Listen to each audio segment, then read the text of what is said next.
Hey, welcome to the Ocean Compliance Health Show. I am your host, Sheldon Primus, the same guy that does the Safety Consultant podcast with you.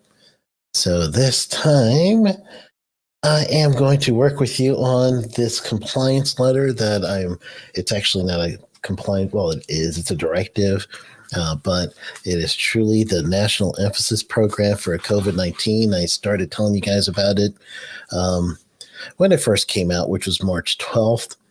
I downloaded it and I was starting to read it, but I did not actually get to focus in on it. So I finally did it. I am focused in. I finished it. I've got my notes on this thing. It's in my hand, so I'm able to reference it. So therefore, if you have any questions on the National Emphasis Program for COVID-19. We'll start with that one because I literally have it in my hand over here, the National Emphasis Program. I did my highlighting and went through it and started to truly explain or at least understand what they're doing. So this show, I'm going to go ahead and give you guys to review because obviously it's going to be recorded, so I could use this for my other products if I needed to. So I have it down for posterity's sake, but I also am going to make sure that you guys get a good understanding for it too. So if you have any questions, comments, anything you want, or let's say that you do need some help for OSHA compliance, and especially if you need it right now, I'll help you with it right now. So we could do the right now help.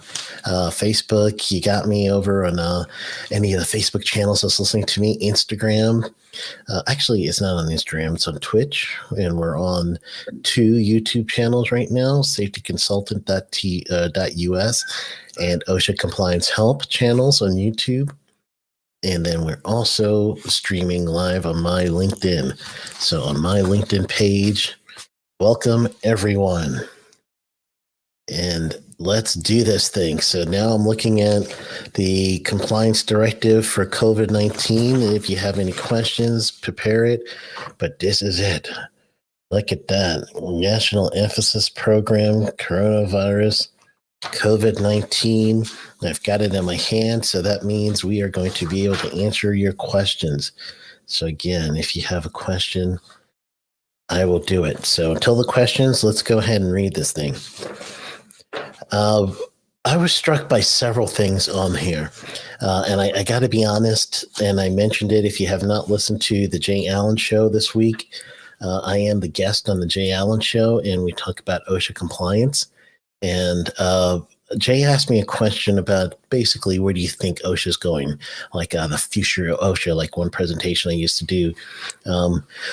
I had to answer it in several different ways. I believe OSHA is going to get more stringent, more compliance enforcement, but then we got stuck on the COVID-19 thing.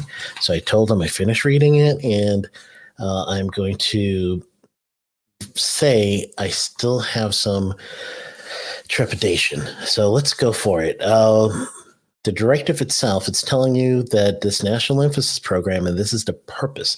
So anytime you're going to understand OSHA's guidelines, you want to make sure you know the purpose first. And I'm going to put this up on the screen so you guys could see it as well. And I'm going to OSHA.gov. We're going to go for National Emphasis Program. And then when you get to the National Emphasis Program, you're going to see like a little chart. And then after the little chart, you're going to see the actual PDF. So I'm going to share the PDF version, the thing that I have in my hand right now. And I'm going to put this also in your chat box where you're looking at me right now. So be prepared that I am going to be able, let's do it by tab. Choose that tab. And we will go. There we go. Excellent. All right. So the first thing I'm going to draw your attention to, and let's take me out. So the first thing I'm going to draw your attention to right now is going to be the red. So the red lettering that you're looking at on the very, very top that has the wording in there is it's brand new. So it's saying the CDC CDC has issued new guidance related to recommended precautions for people who are fully vaccinated, which is applicable to activities outside of healthcare and other environments. OSHA is reviewing the current CDC guidance and will update our material accordingly. Until those updates are complete, please refer to CDC guidance for information on measures appropriate for fully vaccinated workers. So I'm going to open this one, another tab. You won't be seeing it because I'm only showing you one tab. So I'm going to check through that one to the interim guidance for fully vaccinated people. They have an infographic too, so that's kind of cool. All right. I like their infographic. I'm looking at it here. So be ready. One thing is coming to you. The first thing in the chat is going to be the National Emphasis Program. So you can see this the same time I'm seeing it. So in the comment period, I am about to post in wherever you're listening to me. You can see the comment. Then the second thing I'm going to put in right now is the CDC thing that was just referenced in that red lettering that I just read to you and you're looking at. So I'm going to go ahead and put that in the chat as well. So those two things that you're seeing, one will be the CDC, the new guidance for people who are vaccinated versus people who are vaccinated, and then also the other thing. So I kind of like this one. I'm going to have to go through this new one. I haven't seen it yet. All right, so let's go a little further down on this National Emphasis Program. I'm going to have this up here. I'm going to bring you to the very first thing caught my mind is the scope, or caught my eye. So this is telling you basically why they're doing this. So that's what your scope is going to always tell you. It's going to tell you, or I should say the purpose. The purpose is going to tell you why. So that's going to be number one, actually. So right away, purpose is truly it's going to identify high hazard areas. That's really the very first thing it's going to do, identify those high hazard areas.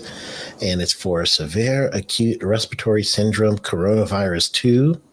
So that's the disease, the virus that causes the disease, coronavirus disease 2019. So the National Emphasis Program augments OSHA's efforts, and I'm reading right here, augments OSHA's effort addressing unprogrammed COVID-19 related complaints, referrals, and severe incident reports. And it says by adding and component target specific hazard industries or activities where hazard is prevalent. So this National Emphasis Program targets establishments that have workers who have that high potential. That's going to be one category according to the purpose. And then they're going to have another category that says, and this is the purpose of this National Emphasis Standard. First purpose is to make sure that you're going to stop the potential exposure for people. Then the second thing it's going to do, and this one is going to be for retaliation measures. So people that call OSHA on their bosses, this actual emphasis program has a lot of information that says, you guys will be protected. You're good. We're going to make sure you're okay. And so OSHA's incentivizing people, making sure that their workplace is doing the right thing. And that is the purpose. So that's the first thing that stuck out to me. I'm not going to read the whole thing. I'm only going to read to you the things that stuck out to me on this. And if you want to know more, follow the link I gave to you in the chat box. So here's the other thing that stuck out to me. And this is one of the wording. Based on individual variability of COVID-19 protection requirements currently in place across the state, OSHA strongly encourages state plans to adopt this national emphasis program, meaning you do what we're saying here. They're strongly suggesting state plans to do that, but does not require identical adoption.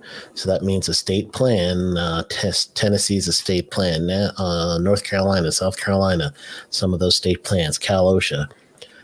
Traditionally, they have 6 months to institute a new OSHA plan. So in this case here, OSHA is saying they strongly suggest that a state adopts this NEP, but they don't have to do it identically. State plans notice of intent regarding this direction is required. So that means the state must decide. We are going to do our own thing, but will be astringent or some variants of OSHA with approval, federal OSHA, or we're just going to stick with your plan. So that's what they're giving your options there. But there is one more wording in here that is, it tells you that within 60 days, the state has to adopt something. So I'm going to read it for you right over here. Within 60 days, the adoption, within 60 days of adoption, the state must provide an electronic copy of the policy or links where policies is posted on the state plan so everyone can see what it is. The state plan must also provide the date of adoption, so when they're going to actually create a program and get it going, and identify what the differences between federal and the state plans for OSHA, COVID-19. And if any difference between the policies, that's what you're going to post. And then OSHA needs a summary of your plan. So OSHA is going to ask the state plans to do a summary. So those are the things that caught my attention right up front. And then the expiration says no more than 12 months from the effective date, meaning effective date on this program says that it is March. Effective date, March 12th, 2021. So March 12th, 2022.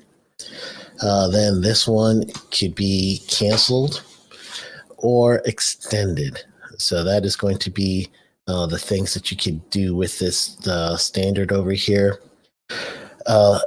If there becomes anything that supersedes this, then it would be an actual emergency temporary standard or something similar to that, and then you'll follow what that says.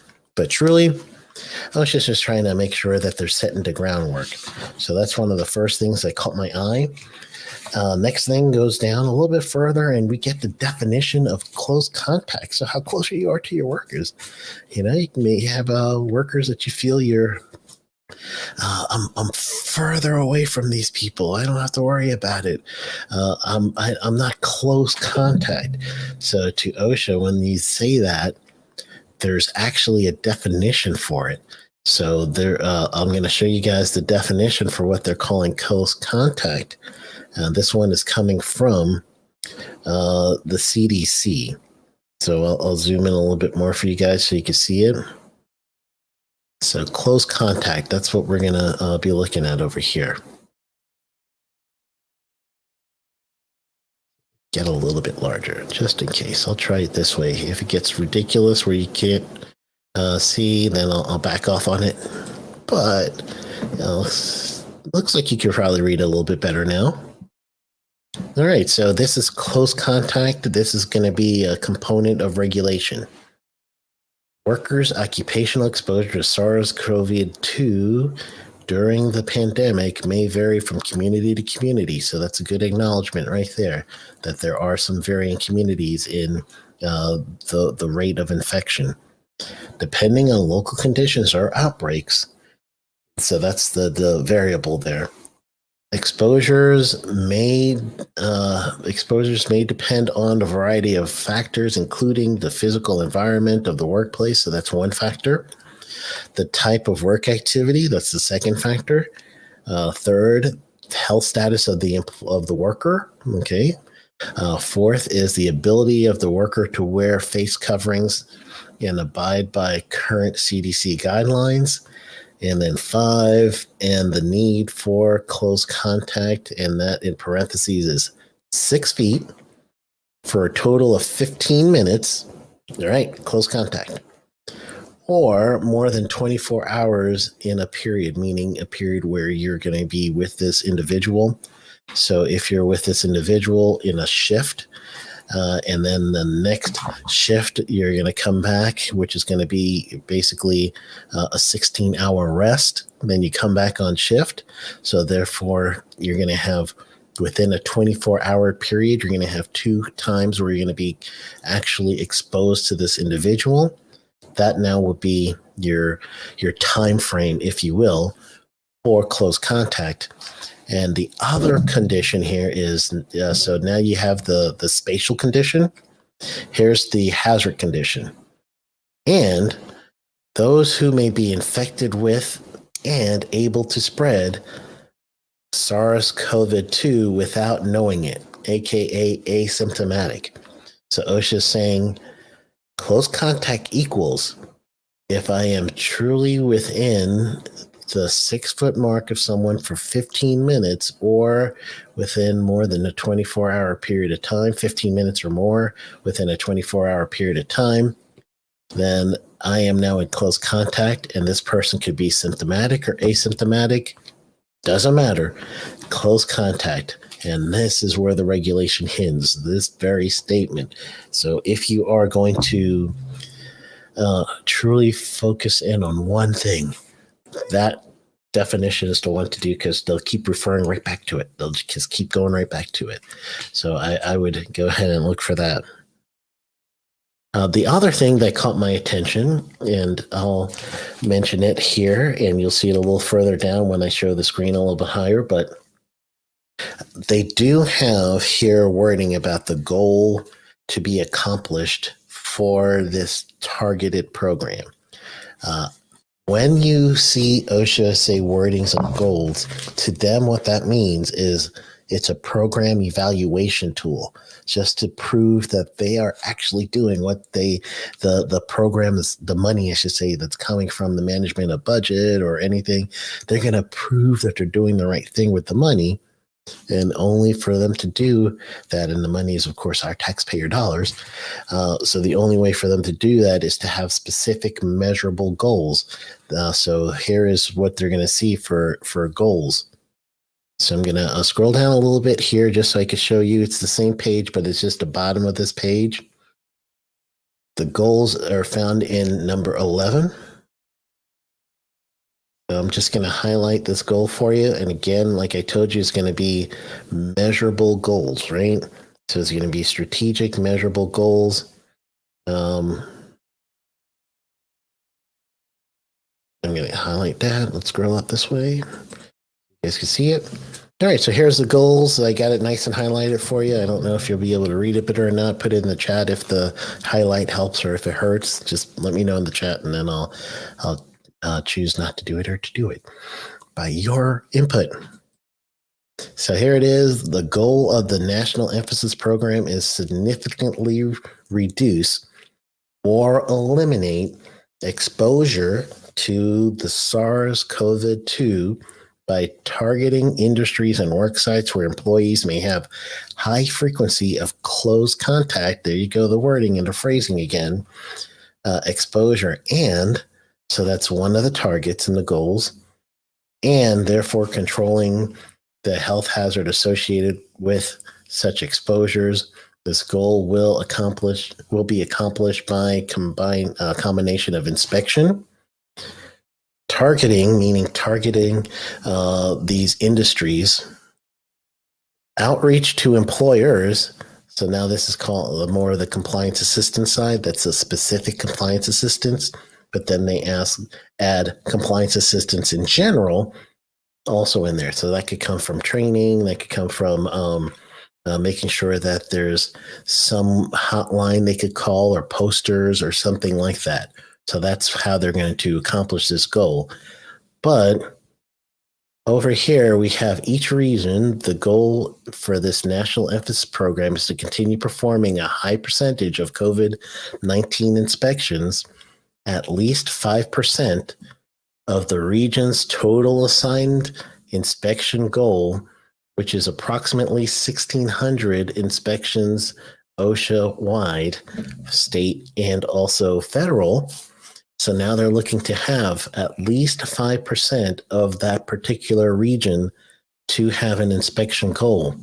What you just have here is an OSHA quota. So it's written right here. You can see it. That is the definition of a quota. So if your region needs to hit their quota of 5%, at least 5% of their inspections to be COVID inspections, they're going to inspect. And they're not just going to inspect and just hang out. They're going to inspect. And the expectation would be that there are citations that come out of this, or why are we sending you there? If there's not any citations, let's go to the next place until we find one. There's a quota we got to meet. So that is what we're seeing over here. There is actually a quota. The word quota isn't in there. It's just my term. Unprogrammed COVID-19 related inspections will continue to be conducted at work sites where employees have high frequency of close contact exposure. Again, that term. So I told you that one term is the key. Make sure you understand close contact and the variables related to it.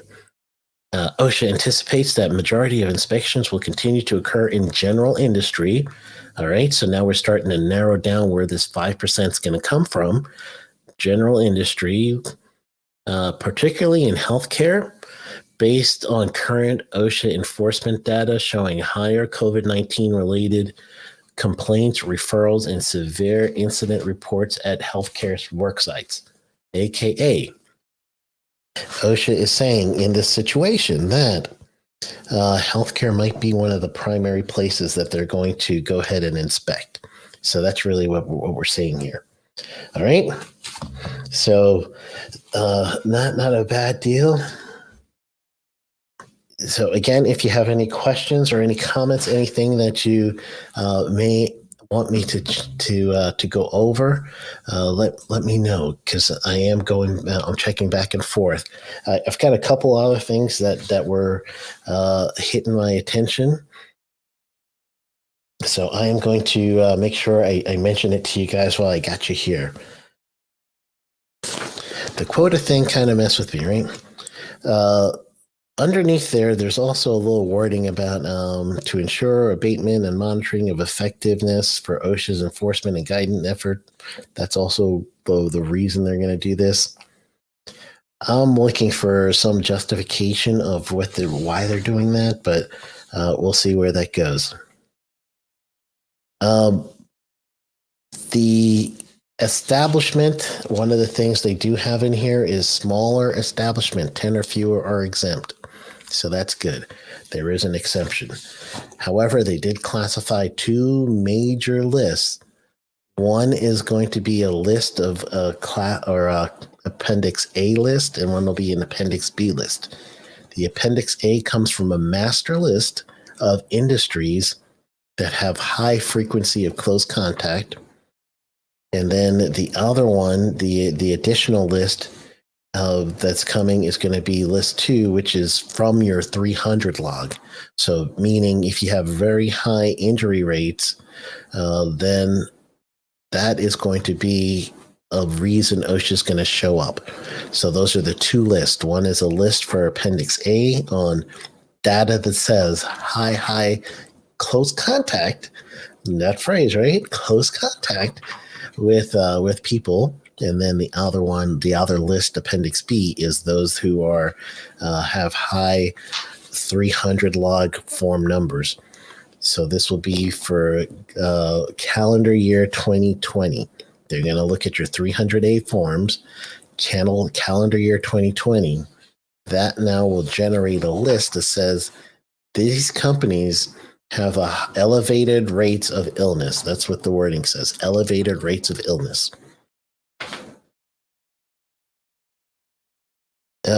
One other thing that I'm going to go, since generally I love doing these right around that half hour to 40-minute mark max, but this one I am going to share my screen with you again because you need to see this one.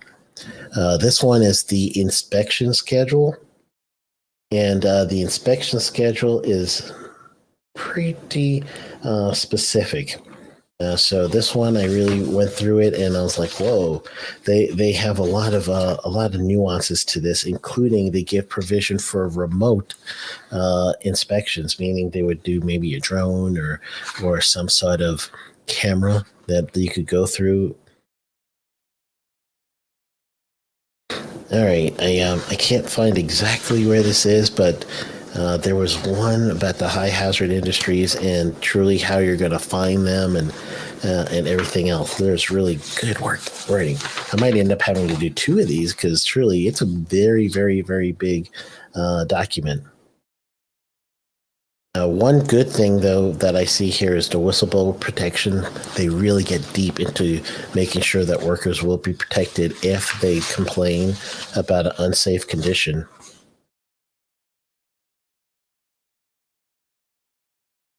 All right, the thing I would ask you to read, it starts, and it's a long one, so I'm not going to read it for you, but it's under the inspection procedures on that.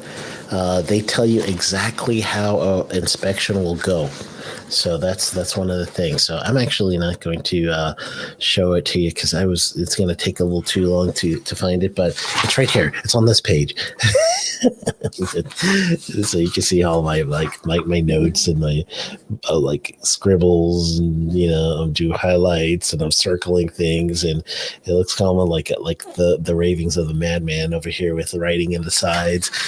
So that's truly how I spend my days sometimes, going through emphasis programs and circling and underlining. But there's plenty more to that one. I might have to do a comprehensive thing. I'll probably I know for sure I'm going to go over this national emphasis program, specifically when I do the Revealing OSHA Secrets one-day event that you see going on the scroller there. If you go to sheldonprimus.com/events, we're going to do a one-day OSHA compliance blowout. I'm going to give you some of the secrets that I have as a safety consultant to help you comply with OSHA, including going through directives like this and highlighting and underlining and circling and all that stuff. Well, I'll point you in the right direction. So go to sheldonprimus.com/events. Sign up for that one. It's going to be all online, so you don't have to worry about capacity or anything like that. So we'll take care of you there. And then also, if you have not signed up for safetyconsultant.tv right now, you could be on it for actually a whole month. You could try it out. All the playlists. You can learn how to be a safety consultant going through the playlist. You have handouts that you could get and download, and literally have templates for doing permit required confined space. If you're doing lockout tagout, I've got sample sample programs that you could use. Download the programs and fill in your information that you would need for your clients, or even information that you're going to need for your workforce. So I'm going to save you some time there by doing that. So go ahead, go to safetyconsultant.tv, and you want to put in code Primus. No, not that one. You're going to put in code. What is that one? Safety Consultant TV. Oh, consultant. You're going to do code consultant. CONSA, that one. CUNSULANT. Consultant. It's a long day. I can't believe I've been up since 4:30 my time Eastern, doing typing a whole bunch of courses. So I'm a long day. Forgive me. All right, I am going to go ahead and call it a day. Thank you, everyone, for watching, and truly, I hope this helps you. This is where I normally put in my music to say goodbye. And I will see you guys on the flip side. If you had not had a chance to listen to the podcast, I got Jay Allen on my podcast this week. So me and Jay talk on his podcast. He interviews me, and we talk about OSHA compliance. And then I interview Jay, and that's on my show. And we talk about everything. A little bit about Safety FM. We talk a little bit about COVID-19. We talk a little bit about everything, including his specialty. And Jay's specialty is organizational management, and then also transportation. So it's a lot of fun. So if you have a chance, go ahead and wherever you listen to podcasts, type in Safety Consultant Podcast, and then I'll come up, or just go Sheldon Primus, and I'll come up with that one as well. So you'll be able to listen to that episode with Jay and myself. So that is the Safety Consultant Podcast. So thank you so much. If I don't see you next week, then have yourself a good week. And I got a couple of comments that says, "What's up?" And this is telling me it must be Jay. All right, Jay. Everybody else have a wonderful, wonderful day. Go get 'em.